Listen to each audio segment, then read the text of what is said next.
نحمده ونصلي على رسوله الكريم اما بعد فاعوذ بالله من الشيطان الرجيم بسم الله الرحمن الرحيم رب اشرح لي صدري ويسر لي امري واحلل عقدة من لساني يفقهوا قولي. سورۃ النمل آیت نمبر 64.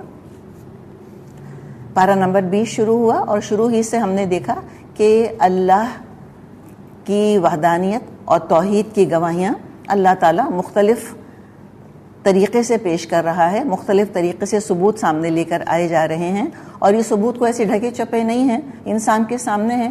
دراصل کوئی چیز ہم بہت زیادہ ریگولر دیکھتے رہتے ہیں تو فیملیئر ہو جاتے ہیں، اور جب فیملیئر ہو جاتے ہیں تو انڈیفرنٹ ہو جاتے ہیں، چیزیں رجسٹر نہیں کرتی. کوئی احساس دلا دے، جھنجھوڑ دے، دبی ہوئی یاد تازہ کر دے، کوئی کنیکشن ان چیزوں کا اللہ سے جوڑ دے اور یہ بتا دے کہ اگر یہ نہیں ہوگا تو بتاؤ کیا ہوگا اور کون یہ نعمت تم کو لا کے دے سکتا ہے اللہ کے علاوہ، تو انسان تھوڑا سا کانشیس ہو جاتا ہے. اور بات یہ ہے کہ قرآن ہے دراصل ذکر کوئی بہت نئی اور انوکھی اور نرالی معلومات تو نہیں دے رہا، یہ ساری چیزیں ہمارے اندر موجود ہیں. بس کیا ہے کہ ہمیں آیات کے ذریعے، نشانیوں کے ذریعے ایک دبی ہوئی یاد کو زندہ کر کے اور ابھار کے سامنے لانے کی اللہ تعالیٰ ہمیں صلاحیت دے رہا ہے. قرآن پڑھ کے یہ نہیں ہوتا ہے کہ انسان کہے کہ اچھا مجھے تو پتہ ہی نہیں کہ یہ بھی ہوتا ہے، مجھے تو پتہ ہی نہیں یہ بھی ہوتا ہے. ہر مسلمان کو پتہ ہے کہ 5 وقت کی نماز ہے، ہر مسلمان کو پتہ ہے کہ حج فرض ہے، سب کو پتہ ہے رمضان کے روزے رکھنے، زکوٰۃ دینی ہے. تو کوئی نئی نرالی معلومات تو کم ہی ہم کو ملے گی اس کے اندر. زیادہ تر کیا ہے، بس ایک ریمائنڈر اور یاد دہانی. اب وہی مضمون آگے کنٹینیو ہو رہا ہے. تو 4 دلائل تو آلریڈی ہم نے پڑھ لیے توحید کے. ابھی 5ویں دلیل آ رہی ہے.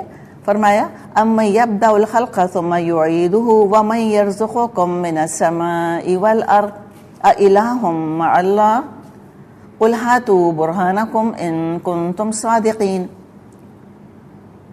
اور وہ کون ہے جو خلق کی ابتدا کرتا اور پھر اس کا اعادہ کرتا ہے، اور کون تم کو آسمان اور زمین سے رزق دیتا ہے؟ کہ اللہ کے ساتھ کوئی اور بھی خدا ان کاموں میں حصے دار ہے؟ کہو کہ لاؤ اپنی دلیل اگر تم سچے ہو. تو یہ دنیا میں اللہ تعالیٰ نے جو پلانٹ لائف ہے، اس سے باس بعد الموت کے دلائل ہمارے سامنے رکھے ہیں کہ دیکھو مردہ زمین بھی تو زندہ ہو جاتی ہے. بالکل زمین جو ہے وہ پڑی ہوئی ہوتی ہے، کوئی اس پہ سبزہ یا کھیتی نہیں ہوتا، سبزہ نہیں ہوتا، کھیتی نہیں ہوتی. پھر اللہ بارش برساتا ہے اور پھر دیکھو کیسے لہلہاتی فصلیں جو ہیں وہ نکل آتی ہیں. ایسے بالکل ڈورمنٹ پڑے ہوئے بیج اور سیڈ جو ہیں وہ زندہ ہو جاتے ہیں اور ان میں سے پودے نکل آتے ہیں. تو تم بھی اسی طرح مٹی کے اندر دفن ہوگے، اللہ جب چاہے گا تم کو نکال لائے گا. تو یہ دلیل دراصل قیامت اور باس بعد الموت سے متعلق ہے. اور اس سے پہلے اللہ تعالیٰ نے زندگی کے رنگا رنگی اور جو بایو ڈائیورسٹی ہے اس کی طرف اللہ تعالیٰ نے توجہ دلائی. ہم دیکھ رہے ہیں کہ کروڑوں طرح کی مخلوقات دنیا میں بس رہی ہیں بلا مبالغہ. اگر سارے ہم اینٹس اور بیکٹیریا اور امیبا اور پلانٹس اور سب کو اگر لگائیں تو یہ انڈر اسٹیٹمنٹ ہی ہے اگر ہم کہیں کہ کروڑوں طرح کی اللہ نے مخلوق بنائی ہے. نباتات دیکھ لیں، جمادات دیکھ لیں، ہر چیز کو جمع کر کے ہم اگر دیکھ لیں، اور ہم یہ دیکھتے ہیں کہ عظیم الشان پیمانے پر تخلیق کا کام جاری ہے. ملٹی پلائی ہوا جا رہا ہے معاملہ. اینٹس ہیں تو چوٹیاں ہیں تو چوٹیوں سے چوٹیاں پیدا ہوئی چلی جا رہی ہیں، اور ہر مخلوق کا معاملہ یہی ہے پروکریشن کا. اور اس تخلیق کے کام میں ہم دیکھتے ہیں کبھی غلطی نہیں ہوتی. آم کے درخت سے آم کے درخت بنے چلے جا رہے ہیں، تتلیاں ہیں کہ نکلی چلی جا رہی ہیں، گھاس ہے کہ اگی چلی جا رہی ہے، گلاب اور چمیلی اور چمپا نکلے چلے جا رہے ہیں. ہزاروں سال سے نکل رہے ہیں اور اللہ ہی بہتر جانتا ہے کب تک نکلے چلے جائیں گے. اور ہم دیکھتے ہیں کبھی اس کے اندر غلطی نہیں ہوتی، پرفیکشن. کبھی آج تک ایسا نہ ہوا کہ بندر کے ڈی این اے سے بکری نکل آئے، یا مرغی کے انڈے سے ہم دیکھیں کہ کوا نکل آئے، یا چاول کے دانے سے گنا نکل آئے. نہ کبھی آم کی گوٹلی سے کھجور کا درخت نکلا. پوری پروڈکشن فیکٹری ہے جو کہ چل رہی ہے، نان سٹاپ ہو رہا ہے، امیزنگ اسٹیگرنگ پیس کے اوپر ہو رہا ہے. اللہ کریٹ کیے چلا جا رہا ہے، ان اینڈنگ سائیکل ہے وتھ زیرو مسٹیک، 0.00000 ایرر. ہاں 19-20 ہو سکتا ہے کریشن میں، انسان کی 5 سے 6 انگلیاں ہو گئیں، کوئی ڈیفیکٹ رہ گیا، وہ الگ کہانی ہے. لیکن انسان سے انسان ہی بنتا ہے. انسان سے کبھی بندر نہیں بنا، نہ کبھی بندر سے انسان بنا. اور ایسے اللہ تعالیٰ نے آسمان اور زمین کو سنکرونائز کر دیا کہ دونوں مل کر لائف کو، زندگی کو سسٹین کر رہے ہیں. تو جو بار بار پیدا کر رہا ہے، مسلسل پیدا کر رہا ہے، تو مرنے کے بعد دوبارہ کیوں نہیں پیدا کر سکتا؟ یا یہ کہ اس نظام کو چلانے میں ملٹیپل پاورز کا ہاتھ کہاں سے آیا؟ یہ کس نے فیصلہ کر لیا؟ ہے کوئی ثبوت اس کا؟ ہیٹ ہے، لائٹ ہے، ہوا ہے، پانی ہے، کیمیکلز ہیں، سب کا توازن ہے جو کہ اللہ تعالیٰ نے رکھا ہوا ہے. تو کیا ملٹیپل گاڈس کر رہے ہیں یہ کام؟ کوئی ہے ثبوت تمہارے پاس؟ کہا کہ لاؤ، چیلنج ہے زبردست اس کے اندر کہ لاؤ. اگر ثبوت ہے تو ہے ہی نہیں، ثبوت تو لائیں گے کہاں سے؟ چپ ہونے کے علاوہ کیا کر سکتے ہوں گے؟ کچھ نہ بولے ہوں گے، نہ آج بول سکتے ہیں. کوئی عقلی، کوئی نقلی، کوئی دلیل ان کے پاس کہ ہاں بہت سارے خداؤں کا ہمیں ثبوت مل گیا، پتہ چل گیا؟ نہیں، کچھ نہیں پتہ چلا. قل کہہ دیجئے لا یعلم من فی السماوات والارض الغیب الا اللہ وما یشعرون ایان یبعثون. ان سے کہیے اللہ کے سوا آسمانوں اور زمین میں کوئی غیب کا علم نہیں رکھتا اور وہ نہیں جانتے کہ وہ کب اٹھائے جائیں گے. دراصل یہ ایک اور بہت بڑا ایشو رہا غیب جاننے کا اور اس کا دعویٰ کرنے کا. غیب دانی کا دعویٰ کر کے بہت سے انسانوں اور جنوں نے توحید کے عقیدے میں بگاڑ پیدا کرنے کی کوشش کی. شرک فی الدعا کا بہت بڑا فیکٹر یہ ہے کہ انسان کے اندر ایک کریونگ ہوتی ہے، مجھے پتہ چل جائے مستقبل میں کیا ہونے والا ہے. کوئی مجھے بتا دے کہ کیا ہوگا تو میں آج صحیح فیصلہ کر لوں، مستقبل میں جھانک لوں کسی طرح سے. اور اس طرح شیطانوں نے انسان کے ساتھ مل کے لوگوں کو بہت بے وقوف بنایا. تو ایسا توحید اور شرک سے متعلق آخری بات یہاں بتا دی گئی کہ غیب کو اللہ کے سوا کوئی نہیں جانتا. اگر کسی کو غیب کا علم ہوتا تو آسمانی مخلوق یعنی فرشتوں کو ہوتا، جبریل کو ہوتا یا حملۃ العرش کو ہوتا. تو جب آسمان والے یا حملۃ العرش جو ہیں یا جو اللہ کے عرش کا طواف کرتے رہتے ہیں، جو اتنے قریب ہیں، جب ان کو نہیں پتا غیب کا تو یہ دنیا والوں کو کیسے پتہ چل گیا؟ غیب میں رہتے ہوئے ہم ان تمام حقائق کو مانتے ہیں جو اللہ اس کے رسول نے ہم کو بتا دیے، اور یہ اسلام کا بنیادی عقیدہ ہے. قرآن شروع ہی یہاں سے ہوتا ہے، الف لام میم ذالک الکتاب لا ریب فیہ ھدی للمتقین الذین یؤمنون بالغیب. یہ ماننا پڑے گا کہ 5 سینسز کے علاوہ اور عقل کے علاوہ کوئی اور بھی سورس ہے جس سے کہ علم حاصل کیا جاتا ہے، اور ہم اس کو اپنے سینسز سے اس کو ہم چھو کے، چک کے، پرکھ کے ویریفائی نہیں کر سکتے. ہمیں کسی کی بات ماننی ہوگی، یعنی رسول کی. تو ایمان بالغیب کا مطلب آٹومیٹکلی کیا بنے گا؟ ایمان بالرسول. ایمان بالرسول کا آٹومیٹکلی مطلب کیا بنے گا؟ ایمان باللہ. تو یہ چیزیں آپ دیکھیں ساری انٹر کنیکٹڈ ہیں. تو جن ہستیوں کے بارے میں لوگوں کا خیال ہے کہ وہ عالم الغیب ہیں، تو ان کے بارے میں فرمایا غیب تو دور کی بات ہے، ان کو تو یہ بھی نہیں پتا کہ قبروں سے کب اٹھائے جائیں گے. یعنی یہ جو مخلوقات کو خدائی کا درجہ دیا اور خدائی میں شریک کیا، ان کے بارے میں کہا جا رہا ہے. اب آگے گمراہی کی وجہ کو ایک آیت میں اللہ تعالیٰ نے سم اپ کر دیا ہے. فرمایا کہ نہیں، جو ساری باتیں ہیں نا جو بنا رہے ہیں یہ سب باتیں بیکار ہیں. اصل ایشو کیا ہے، مسئلہ کیا ہے، کس چیز پہ فوکس نہیں کیا انہوں نے، یہ ان کا مسئلہ ہے. یہ جو ان کی اگنورنس ہے، ان کی لا علمی ہے آخرت کی طرف سے، وہ ان سے یہ گناہ کروا رہی ہے، شرک کروا رہی ہے، یا اللہ کی نافرمانی ہے، یا اللہ کا انکار کروا رہی ہے. اور وہ کیا ہے؟ بل ادارک علمہم فی الآخرہ بل ہم فی شک منہا بل ہم منہا عمون.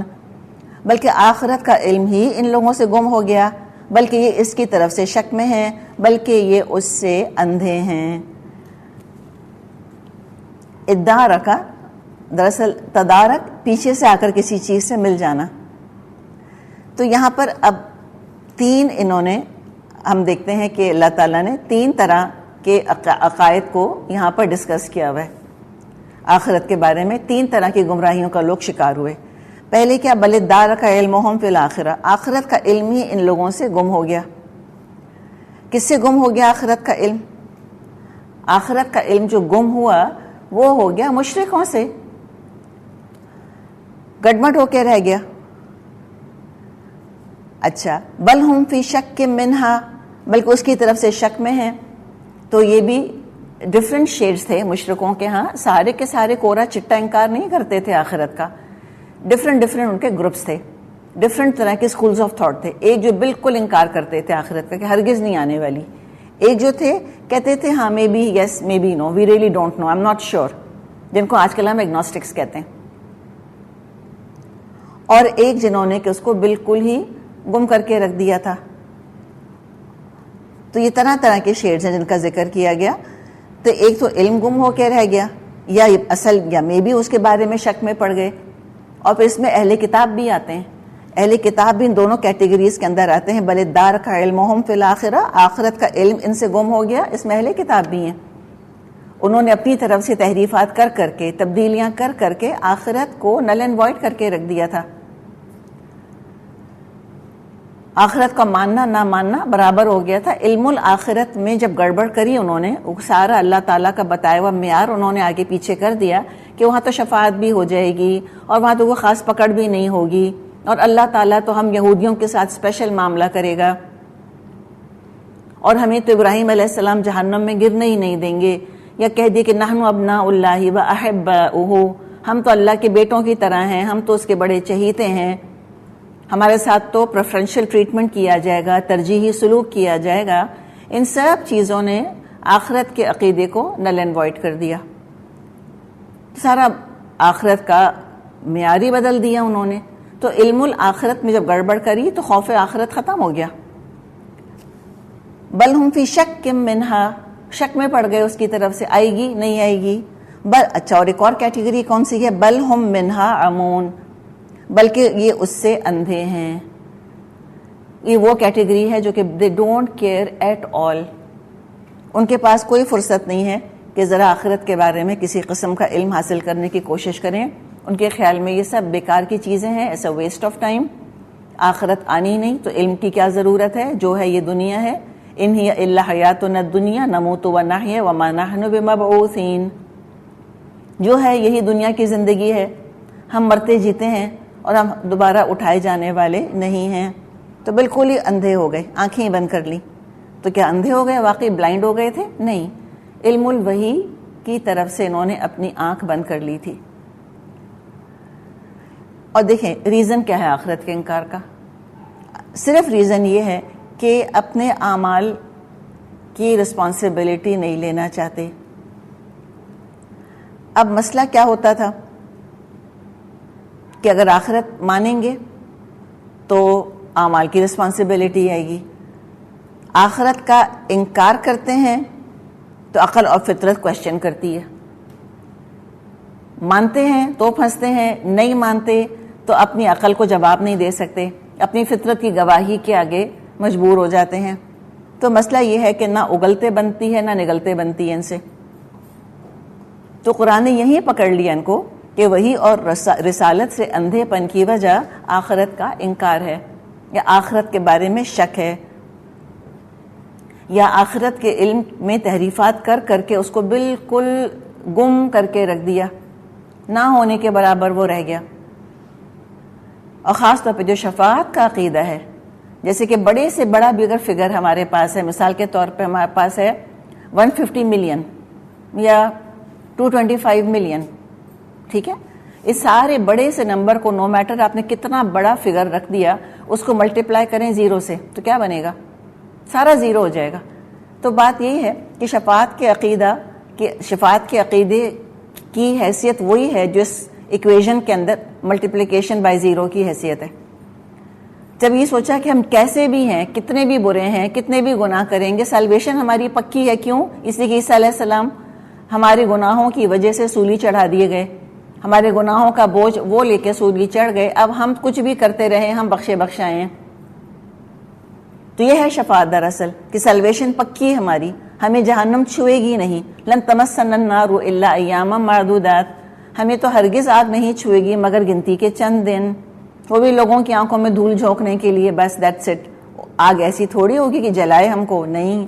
تو پھر کیا خوف، کھل کر کھیل رہے ہیں. تو یہیں پر پکڑ لیا. اور میرے اور آپ کے لیے بہت امپورٹنٹ سبق ہے اس کے اندر کہ آخرت کو نہیں بھولیں. کم از کم دن میں اور کچھ نہیں تو ایک دفعہ ہی, صرف ایک دفعہ ہی ذرا تصور کر لیا کریں کہ میں اللہ کے آگے کھڑی ہوں اور میں نے آج جو کام کیے ہیں کیا میں اس کا اللہ کو جواب حساب دے سکتی ہوں؟ اللہ کرے میرا اور آپ کا جواب ہاں میں ہو. اور پھر یاد رکھیں کہ اللہ کے آگے کیسے آئیں گے. ہم نے سورہ مریم میں پڑھ لیا تھا کلہم آتیہ یوم القیامتی فردا, تنہا تنہا آئیں گے, کوئی نہیں ساتھ ہونے والا. تو انسان خود, اس کے اعمال اور آگے اللہ کے آگے جواب دہی.